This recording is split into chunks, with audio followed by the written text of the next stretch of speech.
quiero llorar lo que está perdido, tan solo expresar que estoy vivo, como las flores y las estrellas,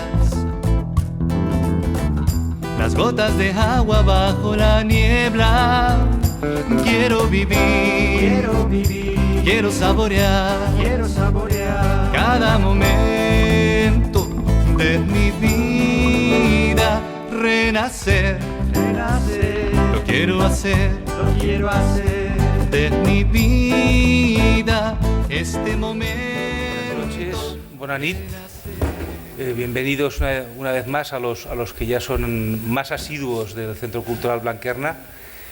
Esta noche, bueno, yo tengo el honor, ¿no? y el gran placer de introducir, porque no me corresponde a mí presentar al autor de la exposición y del libro, que es Joan Guerrero. Lo va a hacer Francesc Escribano, que es una de las personas con más autoridad, con un libro denso e interesante sobre el obispo Casaldáliga, que se va a reeditar. Esta es una buena noticia que acabo de recibir ahora. Y también tenemos a Juan José Tamayo, que nos va a exponer también, entiendo yo, la profundidad de las ideas de Pere Casaldáliga, que yo creo que además en un momento de gran actualidad por las novedades que parece que afortunadamente vive la Iglesia Católica con el nuevo Papa Francisco. Esta suma de historias es lo que es realmente la historia que vivimos. Y que la manera de captarlo, bueno, pues aquí la tenemos con imagen y con poesía, con fotografía y con texto, ¿no? y además con un texto del propio obispo Casaldáliga. Yo creo que esto le da una combinación de un valor enorme en estos momentos. Y porque a través de estas historias y a través de la figura de Casaldáliga, yo creo que hemos de reivindicar los valores, y no solo los valores en abstracto, sino los referentes morales. Yo creo que el gran valor de esta exposición es porque detrás de ello pues hay muchas historias, pero también hay la reacción moral, el referente moral de personas como Casaldáliga y todos los que le ayudan y le apoyan para enfrentarse con esta realidad social de exclusión y de miseria. Y sin más preámbulos, yo creo que el orden de intervenciones, bueno, primero, señor Trías. Pequeño paréntesis para demostrar nuestro agradecimiento a Blanquerna, porque esta ya es la tercera exposición que nos han acogido. Fue después de los lamentables incidentes de intolerancia y violencia que se vivieron aquí que nos afectó a todo el mundo, pero quizás a nosotros de una manera especial, de una manera solidaria. Entonces aquí hemos puesto una pequeña dedicatoria desterrada la intolerància i la violència. Encara ens queda el repte per aconseguir que aquesta mirada reflecteixi l'esperança d'un món en pau, just i solidari.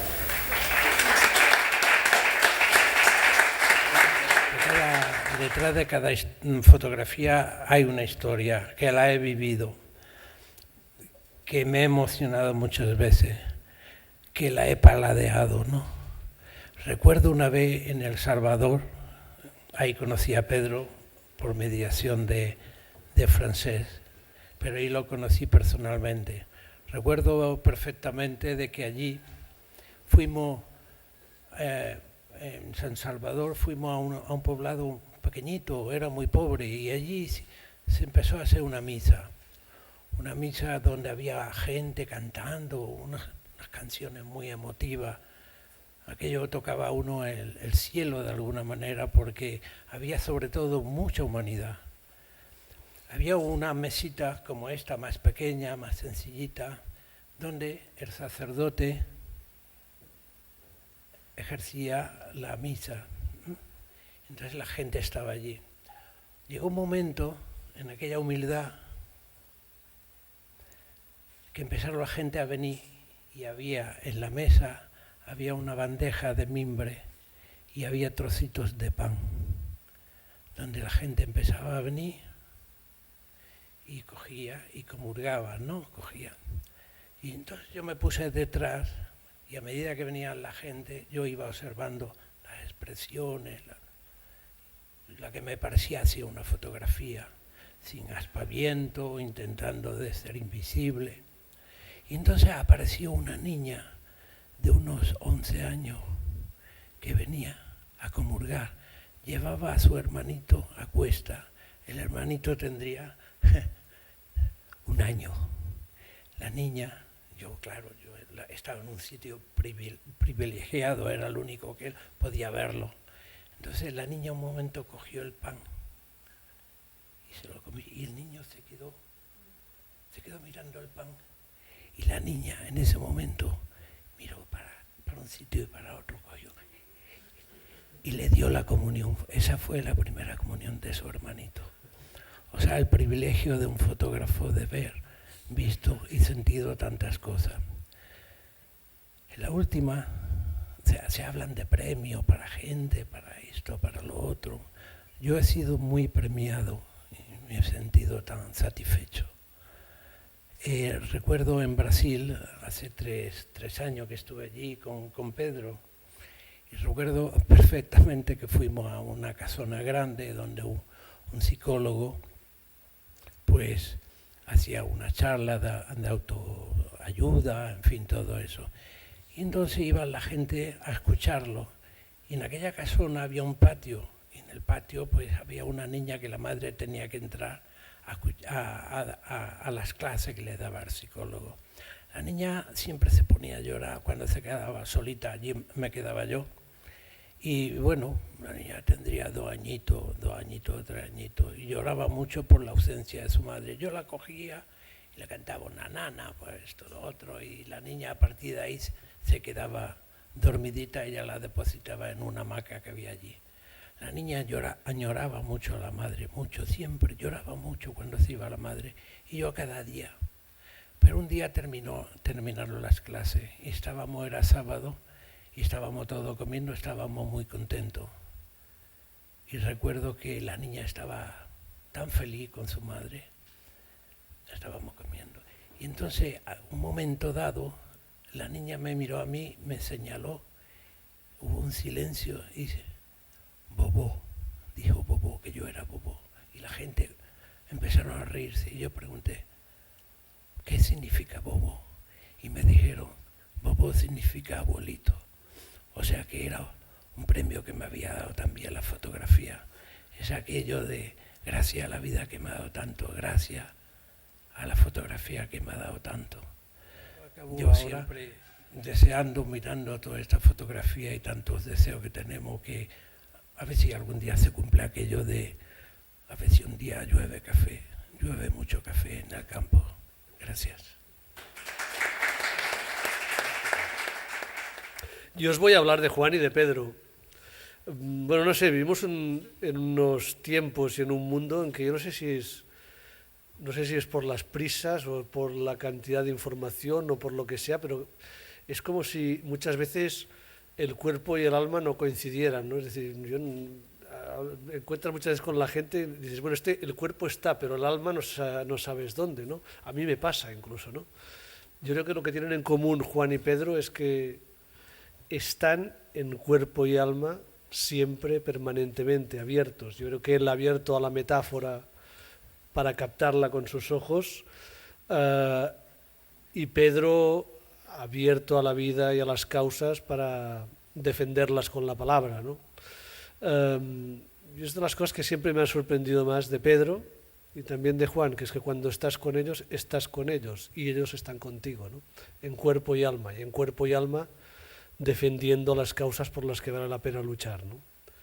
Bueno, yo a Juan le conozco hace años y a Pedro Casaldáliga hace algunos más.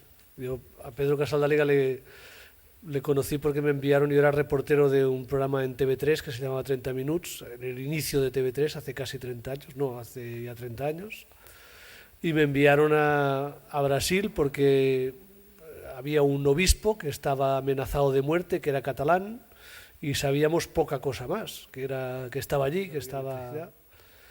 Y entonces llegué y me encontré un hombre que me recibió ayer en el aeropuerto, nada, o sea, muy poca cosa, físicamente nada, o sea, porque es muy delgado, Iba vestido como un campesino más, bueno, él todavía sigue teniendo 3 camisas, 2 pantalones y 3 calzoncillos, a pesar de que todo el mundo le dice que, bueno, no, él es lo que tiene, es lo que necesita, pues es lo que... dice, tienes que tener lo que necesitas, más de lo que necesitas es robar, ¿no? O sea que esa es su filosofía, ¿no? Y entonces, claro, llegué allí, me abrazó, le abracé, lo vi prácticamente descalzo, porque realmente allí la gente, bueno, claro, va con unas chancletas, en fin, una cosa como muy... Y bueno, yo la verdad es que después hice un libro que se llamaba Descalzo sobre la Tierra Roja, y le puse ese título, y bueno, en el fondo corresponde a una cierta descripción de lo que vi en esa primera impresión que tuve de él, es que vi una persona descalza sobre la Tierra Roja, que es lo que vi, ¿no? Luego me di cuenta que cuando le fui conociendo, que no era solo una descripción, sino también una prescripción de lo que ha sido su vida, ¿no? Lo primero que quiso que hiciéramos es decir, tenéis que conocer a alguien. Y nos llevó a que conociéramos a una señora, digo una señora, pero una chica, tenía mi misma edad, pero parecía que tenía el doble de edad, ¿no? Que la que yo tenía, pero tenía mis años, ¿no? Y quería que escucháramos que escucháramos su historia, que la grabáramos. Su historia era que su marido y ella estaban y sus hijos vivían en una gran fazenda que los tenía prácticamente en un régimen de esclavitud, que lógicamente no pagaban por el trabajo y que en un momento determinado su marido quiso reivindicar sus derechos y el pistolero y uno de los pistoleros de la fazenda pues lo mató allí a sangre fría delante de los ojos de ella y de sus hijos. Además creo que a uno de los hijos también lo hirió una de las balas, o sea que fue una cosa... Entonces realmente era terrible, pero lo que más me impresionó no era la historia en sí, que era impresionante y espeluznante, sino la manera como me la explicaba. La naturalidad con la que hablaba de la muerte y de la violencia. Entonces yo empecé a hacer preguntas, y entonces ahí, mientras yo hacía preguntas, tenía una persona a mi lado que daba respuestas, que lo que quería es que denunciáramos eso, que se jugó la vida y las amenazas de muerte que ha recibido es justamente por decir, es que esto, o sea, la Iglesia siempre ha prometido que cuando lleguemos al cielo tendremos la tierra prometida, y entonces él se fue a Brasil y vio que donde necesitábamos la tierra prometida es en la tierra, es que la tierra la necesitamos en la tierra, en el cielo ya la tendremos tierra en abundancia. Y entonces él se comprometió a buscar tierra en la tierra. Y entonces un poco siguiendo, podríamos decir, la máxima o la célebre frase de Elder Cámara, de don Elder Cámara, si ayudo a un pobre me dicen que soy un santo, pero si pregunto las causas de su pobreza dicen que soy comunista. Entonces, ese ha sido el sino de Pedro Casaldáliga, preguntarse por las causas de la pobreza, preguntarse por las causas de la exclusión, preguntarse por las causas de la desigualdad y luchar contra ellas. Y lucharla como consecuencia de su compromiso eclesiástico. Y como consecuencia también de eso, es decir, no puedo estar al lado de los pobres y no puedo defender a los pobres si no soy yo también pobre. Entonces es llevar eso a una coherencia extrema. Él es pobre y es la Iglesia uno de los representantes máximos de lo que podemos definir la Iglesia de los pobres. Por eso, ese descalzo sobre la Tierra Roja, en cierta manera es también una manera de estar en una tierra que es roja roja de sangre mártir y roja de sangre de toda la violencia que en esa región ha tenido que sufrir los campesinos y los indígenas sobre todo. Bueno, yo la verdad es que el exotismo que pensaba encontrar, lo que me encontré es una realidad que merecía la pena ser explicada. Y me impactó un personaje al que yo creo que me impactó de tal manera que quise volver, y volví para hacer un documental, y volví para escribir un libro sobre su vida. Y luego, cuando ya no sabía qué hacer, pues dije, pues voy a hacer una película sobre el libro. Entonces hemos hecho una película que se va a pasar en TV3 en el mes de febrero, se va a pasar en Brasil también, y se va a pasar en Televisión Española, que es una miniserie de tres horas, protagonizada por Eduard Fernández, por Sergi López. Ha sido una historia, una experiencia fantástica que se llama Descalzo sobre la Tierra Roja. Bueno, la verdad es que ha sido un compromiso, y lo que realmente me enorgullece es que él, que no quiso saber nada del guión, que siempre insistía, mi vida no vale nada, lo que valen son mis causas valen más que mi vida, ¿no? No quiso ver el guión. Este verano sí le enseñamos la película y me dijo, obra maestra, está muy bien, está muy bien. Hay un par de cosas que no le gustaron, pero bueno, o sea que lo del Vaticano es exacto, todo lo otro está muy bien, o sea que bueno, en fin, espero que la podáis disfrutar. Entonces, esa es mi pasión por Pedro, o sea que es alguien el que... Y entonces yo os quería hablar un poquito de Juan. Juan, cuando era niño, en Tarifa, cogió una caja de cerillas y hacía fotografías. Y eso era así, ¿no? Y llegó a Barcelona en el tren ese en el que llegaban todos los emigrantes con su caja de cerillas, haciendo fotografías. Y un día, no sé cómo, convirtió la caja de cerillas o la caja de cerillas hacía fotografías de verdad. No sé si sigues... Era un juguete. Era un juguete. Una pasión. Una pasión. Pues bueno, pues esa caja de cerillas se convirtió en una cámara. Y yo no sé si es porque de niño aprendió a mirar de una determinada manera, pero la verdad es que continúa haciendo fotografías en cuerpo y alma. Y realmente retrató durante muchos años sus barrios, los barrios donde él creció, Santa Coloma de Gramenet, los barrios pobres de Barcelona.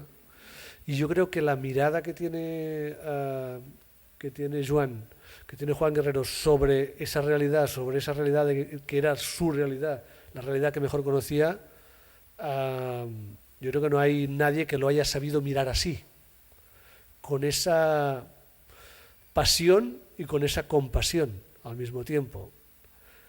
Luego un día se fue a América Central, y yo diría que con esa misma mirada, con esa misma pasión y con esa misma compasión, empezó a mirar la realidad de los pueblos y de la gente de América Central.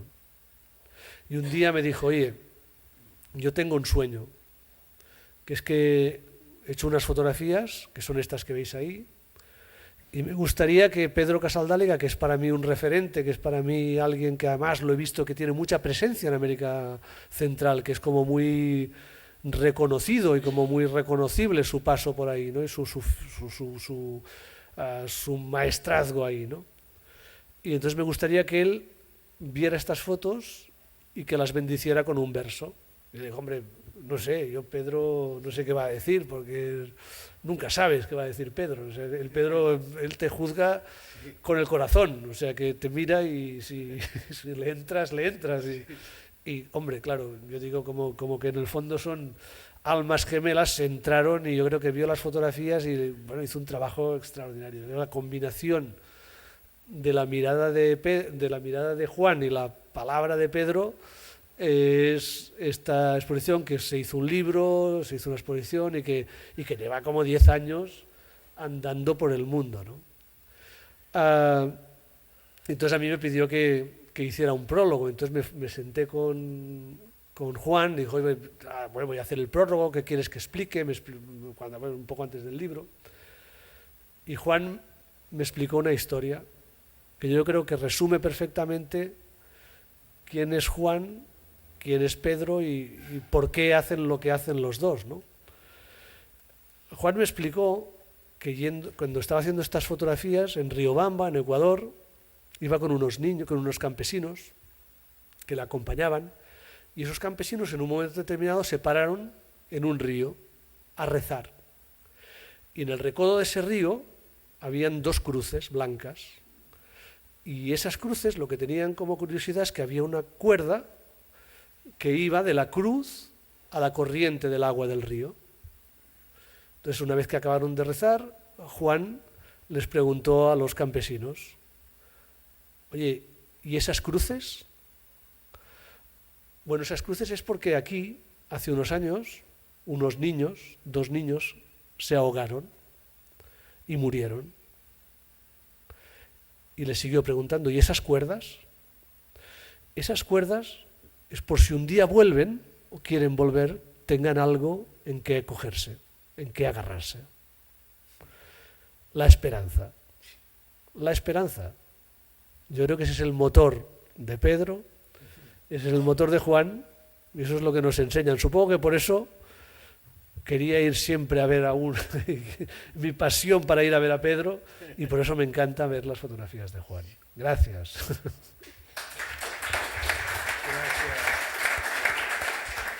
Muy buenas tardes. Tengan todas y todos ustedes. Yo creo que aquí podíamos terminar sin ninguna dificultad y sin reparo por mi parte el acto de hoy, porque creo que es la palabra y el ejemplo de dos testigos, ¿no?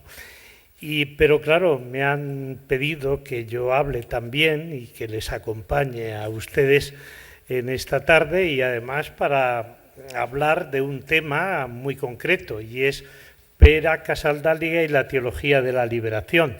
Pero claro, me he encontrado con que Pedro Casaldàliga no es el padre de la teología de la liberación, si bien es el padrino y un acompañante muy importante, ¿no?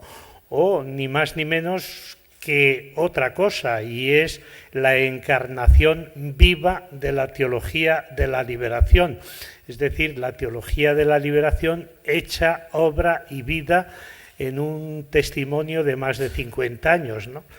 Llego aquí y me encuentro con Joan, que es el pintor, el artista y el fotógrafo de Pedro Casaldàliga y de la liberación. Por tanto, Pedro Casaldàliga, teólogo de la liberación, que la hace vida; Joan, fotógrafo de la liberación, que la representa y la recrea; y en tercer lugar, para que la Trinidad sea perfecta, y en este caso es una Trinidad masculina, igual que la del dogma católico, por tanto, no sé si es muy perfecta, pues me encuentro con mi amigo Francesc Escribano, que es una persona con la que coincido, bueno, no con mucha frecuencia, pero sí con la suficiente asiduidad para que nos hayamos hecho amigos y para que percibamos esa especie de corriente cálida de comunicación.